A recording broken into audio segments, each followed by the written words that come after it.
불이 아직 안 꺼졌군요. 네, 감사합니다. 오늘 물고기와 그물이라는 말씀의 제목으로 마태복음 13장 47절부터 50절까지 함께 읽고 하나님의 말씀 듣도록 하시겠습니다. 마태복음 13장 47절부터 50절까지 저와 여러분들 다 함께 한 목소리로 읽도록 하겠습니다. 시작. 또 천국은 마치 바다에 치고 각종 물고기를 모으는 그물과 같으니 그물에 가득함에 물가로 끌어내고 앉아서 좋은 것은 그릇에 담고 못된 것은 내버리느니라. 세상 끝에도 이러하리라. 천사들이 와서 의인 중에서 악인을 갈라내어 풀무불에 던져 넣으리니 거기서 울며 이를 갈리라. 아멘. 할렐루야. 예. 이 말씀은 이제 그물과 물고기 이런 이제 비유를 사용하셔서 하나님께서 비유로, 예수님께서 비유로 말씀하신 비유의 말씀입니다. 사실 이 갈릴리 호수는 너무 광대해서 당시에 바다라고 불렸습니다. 사실은 호수인데 바다로 불린 거죠. 너무 광대해서.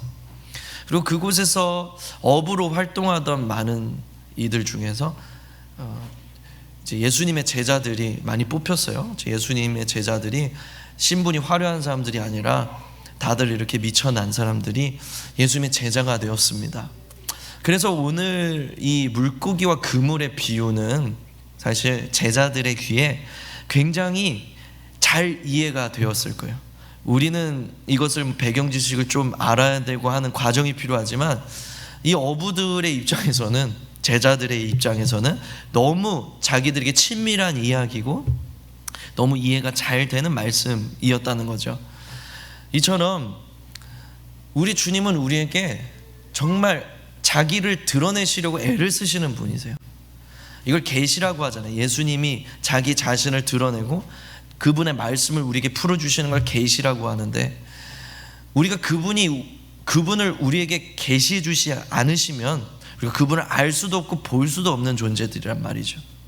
그래서 우리가 주님을 알게 됐다면, 깨닫게 됐다면, 우리가 그분을 경험하고 느끼게 됐다면 그분이 우리에게 그분 자신을 계시해서 보여주셨기 때문에, 말씀으로 기도 가운데 우리 가운데 보여주셨기 때문에, 우리에게 경험시켜 주셨기 때문에, 알려주셨기 때문에 우리가 그분을 보게 되고 깨닫게 되고 느끼게 되었다라는 것입니다. 그런 주님의 계시가 우리에게 반드시 있어야만 우리가 그분을 볼 수 있는데, 그분은 우리가 정말 우리가 그분을 알길 원하셔서 정말 모든 것을 다해서 애써서 우리들에게 그분을 나타내 보여주시기를 원하신단 말이죠. 그런 의미에서 우리가 정말 필요한 것은 무엇이냐면, 그분은 정말 우리에게 알려주고 싶어서 안달이 나 계신데, 우리에게 정말 필요한 것은 무엇이냐면 마음문을 열고 그분의 말씀을, 또 그분을 믿음으로 주님 앞에 나아가는 그 열린 마음의 자세란 말입니다. 그 축구 선수였던 우리 이영표 선수를 기억할 겁니다. 이영표라는 선수가 예수 잘 믿는 그런 사람이었거든요. 근데 이분이 어떻게 예수를 믿게 되었는가라는 것에 대해서 이렇게 간증하는 부분을 제가 들은 적이 있어요. 이런 얘기를 하더라고요. 자기는 정말 교회가 싫고 안 믿어졌대요. 그래서 안 믿고 싶은데 마음 한구석에 그런 마음이 있는 거예요.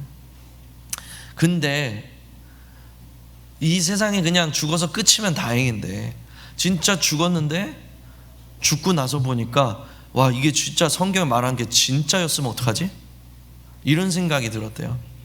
그래서 근데 믿고 싶지는 않은 거예요. 그래서 내가 이게 뭔가 내가 보여지고 깨달아지면은, 이게 진짜 경험이 되어지면은 이거를 내가 믿고, 그렇지 않다면 이제 평생 종교라는 상관없는 사람으로 살아야 되겠다, 이런 생각을 했답니다.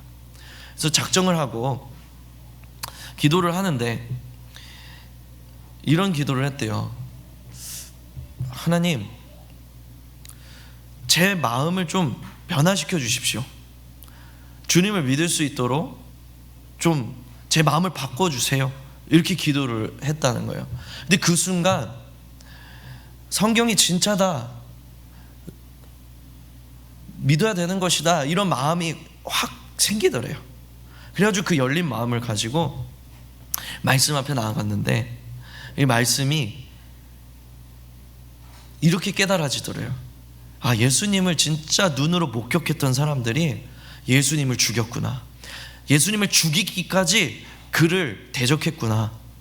그걸 보면서 아, 그냥 눈으로 보는 게 중요한 게 아니라 예수님의 제자들처럼 믿으면 그때부터 깨달아지는 게 있구나, 믿으면 그때부터 보이는 것이 있구나, 믿음으로 보는 것이 하나님의 나라구나, 그것을 깨닫게 됐대요. 말씀을 보면서. 그래서 그때부터 예수님을 영접하고 예수님을 믿는 그리스도인으로서 삶을 살기 시작했다는 거죠. 우리의 삶 가운데 정말 중요한 것은 무엇이냐면 주님은 우리에게 알려주고 싶으세요. 정말 알려주고 싶으세요. 우리 삶에 그분 자신을 너무나 나타내 보여주고 싶어 하세요. 근데 중요한 것은 무엇이냐면 우리가 마음 문을 열고 그분을 믿음의 눈으로 좀 초청하고 바라보고 우리가 그렇게 열린 마음으로, 듣는 마음으로 주님 앞에 서야 한다는 것입니다. 오늘 이 자리에서 여러분들의 마음이 주님을 향해서 열리는 기적이 있기를 예수님의 이름으로 축복드립니다. 축복드립니다. 그래서 우리가 열린 마음으로 주님 앞에 나아가야 되는 거예요. 주님께서 우리에게 그런 말씀을 해주고 싶어 하시는데, 오늘 말씀 비유의 말씀이잖아요. 상징들이 있단 말이에요. 이 상징들이 어떤 의미인지를 깨달아야 이 비유가 풀리는 거예요. 여기에는 여러 가지 개념이 나오고 있습니다. 어부가 등장하고요, 그리고 그물이 등장하고 바다도 있고 물고기도 있어요. 여기서 어부는 주님을 말하는 것이고 바다는 세상을 말하는 것입니다. 그리고 물고기는 그 세상에 살고 있는 사람들을 뜻하죠. 그리고 그물은 교회를 뜻합니다. 이런 비유에 대한, 상징에 대한 이해를 가지고 오늘 말씀을 보는 거예요. 오늘 말씀 안에 들어가면 먼저 여기에 나오는 그물이, 교회로 비유된 이 그물이 사게네라는 헬라어로 쓰였습니다. 사게네는 그냥 그물이 아니에요. 이 무거운 추가 달린 아주 거대한 이 바다 밑에 밑바닥까지 가라앉아서 모든 물고기를 싹쓸이하는 그런 저인망 그물을 뜻합니다. 그래서 주님께서 교회로 비유하신 이 그물은 그냥 보통 그물이 아니라 진짜 이 바다에 있는 모든 물고기를 내가 다 싹쓸어야지, 이런 의도로 내리는 저인망 그물이에요. 그러니까 주님이 처음부터 교회를 향해서 품으신 마음이 무엇이었냐면 부흥이었단 말이에요. 교회라는 그물을 이 세상을 뜻하는 이 바다에 내리면서 물고기를 잡으려고 의도하실 때 한두 마리 잡아야지 이게 아니라 정말 많은 물고기를 내가 이 그물 안에 담아야 되겠다 라는 의도로 이 저인망 그물을 내린다라는 것입니다. 교회는 그냥 그물이 아니라 저인망 그물이에요. 하나님은 이 세상에 교회를 두실 때 어떤 기대와 어떤 소망과 어떤 꿈을 꾸셨냐면 부흥이라는 꿈을 꾸셨다는 겁니다. 그래서 예수 그리스도의 영을 받은 우리 교회들은 당연하게도 어부이신 주님이 가지고 있는 그 푸르른 꿈, 부흥에 대한 꿈, 그 부흥에 대한 스피릿이 우리 오늘날 교회로서 세워진 우리들에게도 존재해야 된다는 것입니다. 그리고 교회로서 이 세상에 존재한다는 것, 하나님이 우리를 교회로서 이 땅에 남겨두셨을 때 우리를 통하여 하시고자 하시는 그 꿈꾸신 일, 그것이 바로 부흥이었다라는 것이죠.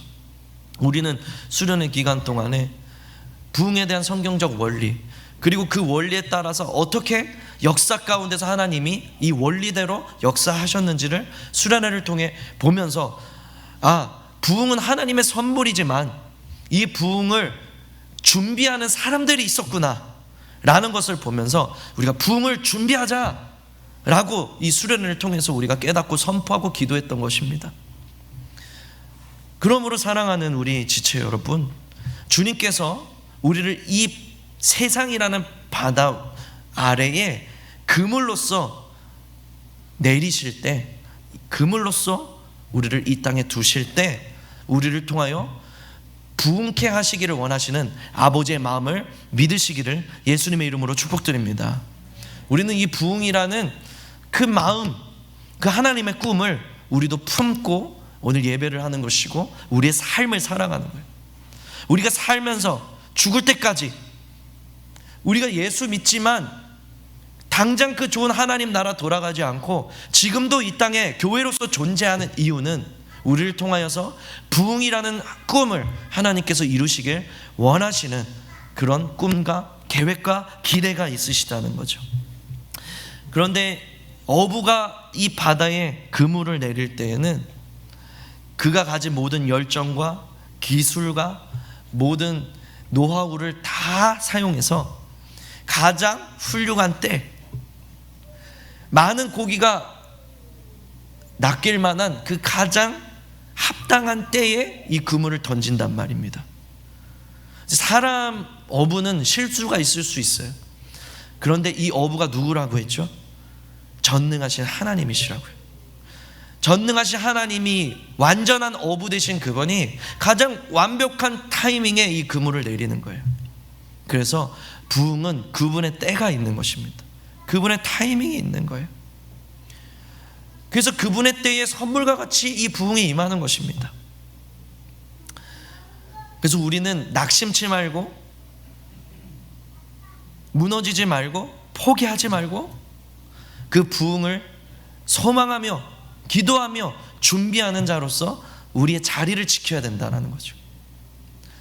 우리가 이 예배를 지켜나가는 것, 우리가 이 예배 가운데서 그 부흥을 소망하며 그 부흥을 바라보며 이 예배 가운데 우리의 마음을 담아서 우리의 갈망을 담아서 우리의 소원을 담아서 그분을 향한 믿음을 가지고 그분을 향한 의지함을 가지고 이 자리를 지켜나가는 그 시간이 필요하다는 거예요. 제가 아는 한 선교사님이 선교지에 나가서 10년 동안 애를 썼는데 겨우 2명의 회심자를 얻었습니다.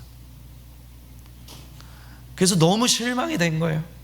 정말 모든 것을 다해서 사역했건만 10년 동안의 열매가 2명밖에 되지 않는 거예요. 너무 실망이 됐어요. 아, 이건 안 되는 일인가 보다.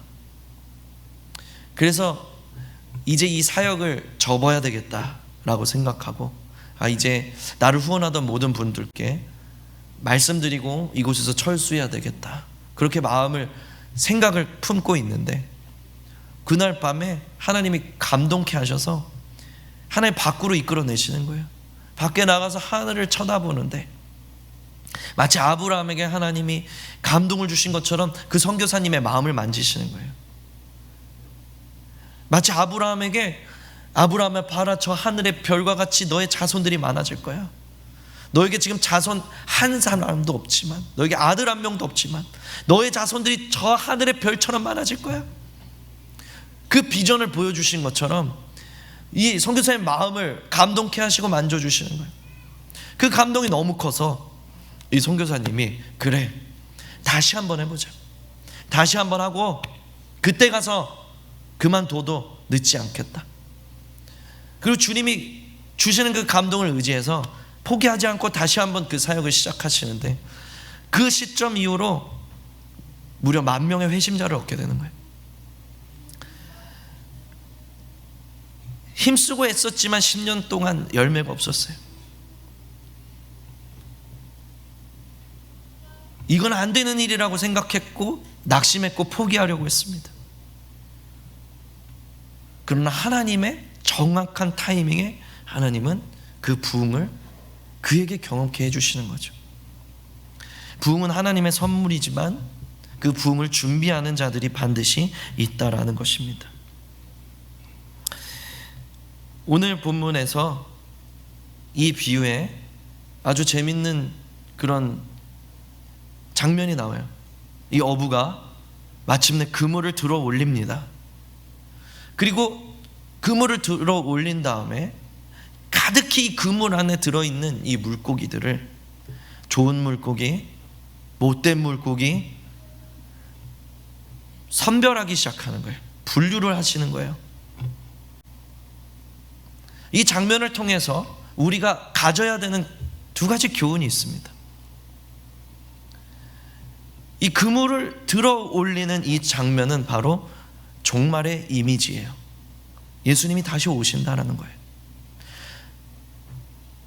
어떤 신학자에 따르면 예수님의 초림에 대한 메시지보다 예수님의 재림에 대한 메시지가 성경에 약 8배가 많다고 하죠.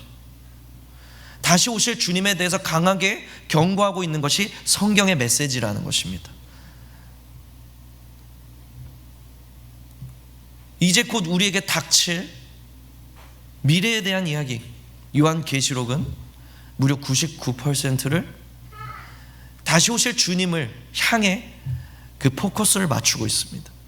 주님이 다시 오신다는 거예요. 예수님께서는 그분이 꼭 다시 오신다고 말씀하시면서 마태복음 종말장 24장에서 여러 가지 그 오는 징조들을 말씀하시죠.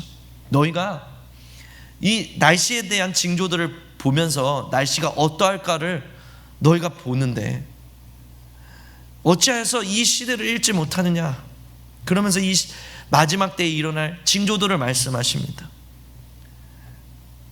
처처에 이루 말할 수 없는 기근과 지진과 자연재해들이 일어날 것이고, 전쟁이 있을 것이다, 전염병이 창궐할 것이다, 사람들 마음속에서 사랑이 식을 것이다. 오늘날 우리는 정말 하나님이 언제 오실지 모르는 그런 시대를 살고 있는 것 같습니다. 우리가 다가오는 그런 전쟁에 대한 소식들, 이 전쟁 때문에 기름값 올라서 못 살겠다, 이런 수준이 아니라 이 전쟁의 소문들, 전염병의 창궐, 자연재해들, 정말 이전에 없었던 이런 현상들을 보면서 우리가 생각해야 되는 것은 주님이 다가오시는 그 발자국 소리가 들려야 된다는 말이죠. 주님은 오신다는 거예요. 약속대로 오신다는 거예요. 주님이 징조로 말씀하신 것 중에서 가장 확실한 징조는 무엇입니까? 마태복음 24장에서 주님 뭐라고 말씀하셨어요? 복음이 모든 민족에게 전파되리니 그제서야 끝이 오리라. 그렇게 말씀하시는 거예요. 에이 목사님, 2000년 동안, 무려 2000년 동안 예수님 안 오셨는데 지금 오시겠어요? 그런 생각을 하면서 잠드는 성도들이 얼마나 많은지 몰라요. 그런데 여러분 기억하십시오. 시간이 2000년이란 시간이 흘렀지만 정말로 모든 민족에게 복음이 전해질 수 있는 기술과 교통이 발달하기 시작한 것은 200년이 채 되지 않습니다. 지금 우리가 살고 있는 이 시대에 와서야말로 모든 민족에게 복음이 전파될 수 있는 그런 모든 환경이 준비되어졌다는 거예요. 비록 2000년이란 시간이 지났지만 지금에 와서야말로 모든 민족에게 복음이 전해질 수 있는 그런 가능성이 열렸다라는 거예요. 여러분 기억하십시오. 이 시대는 정말로 주님이 언제 오실지 모르는 그런 시대라는 거예요. 어떤 사람들은 죽으면 끝이 아닌가 생각합니다. 또 어떤 사람들은 죽으면 윤회해야 한다고 생각해요. 빙글빙글 이 삶이 돌고 또 돈다고 생각합니다. 그러나 성경이 주장하고 있는 것은 분명합니다. 하나님께서 이 세상을 시작하셨으니 반드시 끝도 있다고 말하고 있는 거예요. 주님이 알파 되셨으니 오메가 되실 것이고 처음이고 나중이 되실 것이라고 그렇게 성경은 말하고 있습니다. 시작된 이 세계는 이제 끝을 향해 가고 있어요. 많은 사람들이 아무 생각 없이 살아가고 있는 지금 이 순간에도 끝은 다가오고 있는 거죠. 역대상 12장 32절 말씀에 주님께서 리더를 세우실 때 이런 조건을 세우십니다. 시세를 알고 이스라엘이 마땅히 행할 것을 아는 우두머리가 200명이니 그들은 그 모든 형제를 통솔하는 자이며.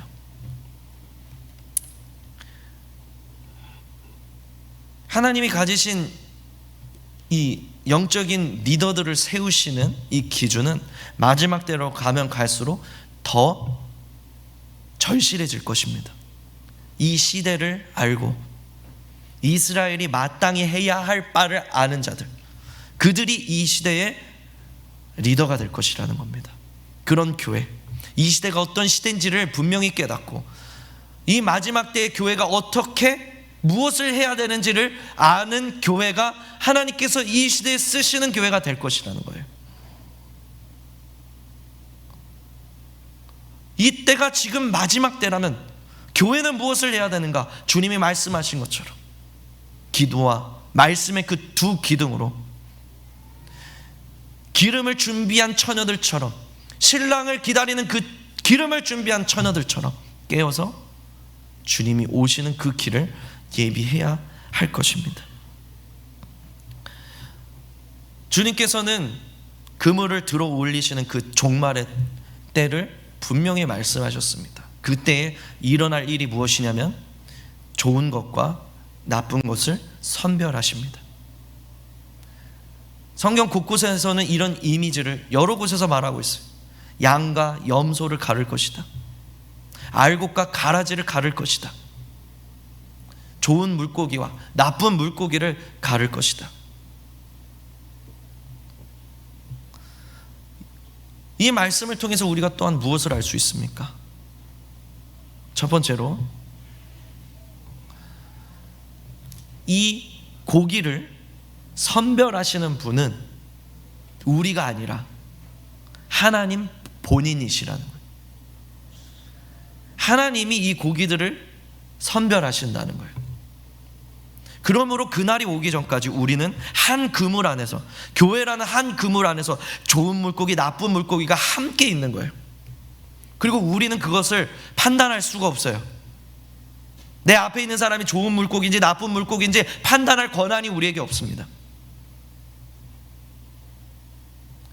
오늘날도 많은 성도들이, 많은 교회들이 같은 편을 욕하느라고, 비판하느라고 에너지를 낭비하고 있어요. 야, 교회가 이래서 되냐? 이렇게 사랑이 없어서 되냐? 교회가 이렇게 부패하고 타락해서 되냐? 저 권사 왜 저러냐? 저 장로 왜 그러냐? 저 목사 왜 그러냐? 서로가 서로를 비판하기 바쁘단 말이죠. 그런데 여러분 기억하십시오. 우리에게는 비판할 권한이 없어요. 좋은 물고기, 나쁜 물고기를 나눌 수 있는 권한이 우리에게 없어요. 아무리 나빠 보여도 그물이 들려 올려지는 그 순간까지 이 물고기가 어떻게 변화될지 몰라요. 아무리 좋아 보여도, 아무리 좋은 물고기 같아 보여도 막상 들어 올렸는데 주님이 이건 나쁜 물고기야 하고 갖다 버리실 수도 있어요. 그 권한은 주님한테 있다라는 거예요. 그래서 이 한 그물 안에 들어있는 우리는 서로가 어떤 존재인지 판단할 권한이 없고, 다만 서로를 어떻게 바라보아야 되는 것이냐면 우리는 다 불쌍한 놈들이구나, 서로 긍휼한 눈으로 쳐다봐 줘야 된다는 거예요. 바라봐 줘야 된다는 거예요. 서로가 서로를 긍휼히 여겨야 되는 거예요. 우리가 서로 물고 뜯을 시간에 그 에너지를 가지고 우리가 해야 될 일은 무엇이냐면 바로 내가 거룩하고 순결한 하나님의 백성으로 나 자신을 세우는 것입니다. 내가 좋은 물고기 되는 일에 내 모든 에너지를 쏟아야 되는 거예요.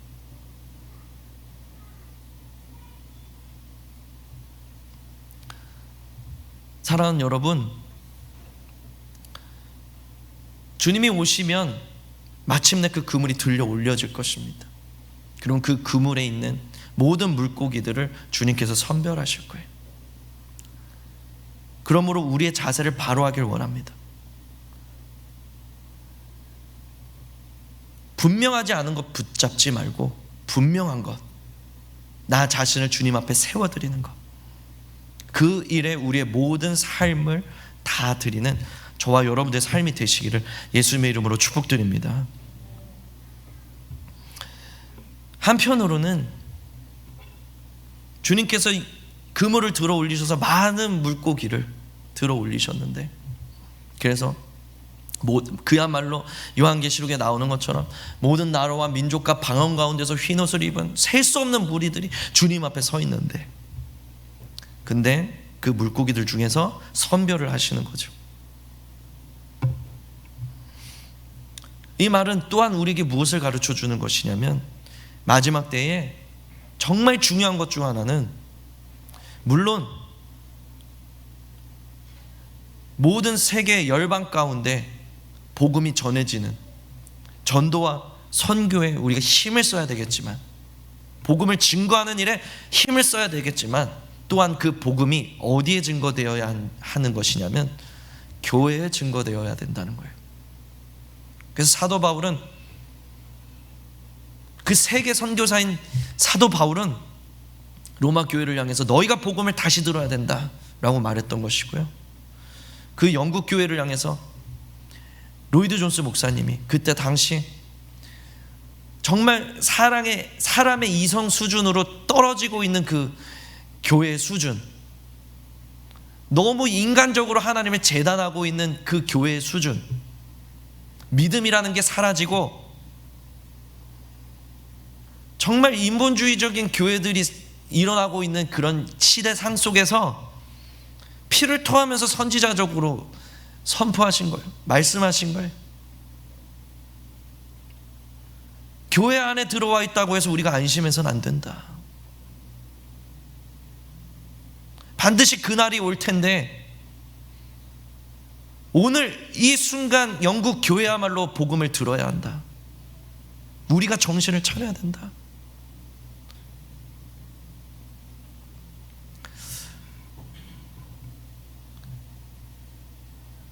주님이 마지막 때에 교회를 들어 올리시고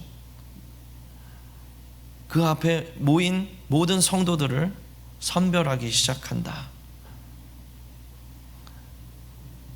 라는 그 사실은 우리에게 큰 경각심을 일으켜주는 일이 되어야 되는 거예요. 로마서에서 사도 바울은 이렇게 얘기했습니다. 하나님의 인자와 어미를 보라고요. 하나님의 인자를 보아야 하지만 동시에 어미를 보아야 된다는 거예요. 하나님의 어미하심을 보면서, 그 마지막 심판을 바라보면서 하나님의 인자, 그 넘치는 그 하나님의 은혜에 머물며 그 하나님의 은혜를 의지하는 삶을 살아나가야 된다는 것입니다. 디도서에서 1장 16절에서 하나님을 입으로 시인하지만 행위로는 부인하는 자들이 있다라고 이야기합니다. 어떤 신학자는 이 부분을 통해서 크리스천 무신론자라는 그런 이야기를 했습니다. 입으로 시인하지만 삶으로 믿지 않아. 믿지 않는다는 걸 삶으로 증명하고 있어요. 그 사람들은 크리스천 무신론자다. 오늘 우리가 교회 생활을 하는 것인지, 아니면 정말 참된 하나님을 우리가 섬기고 있는 것인지,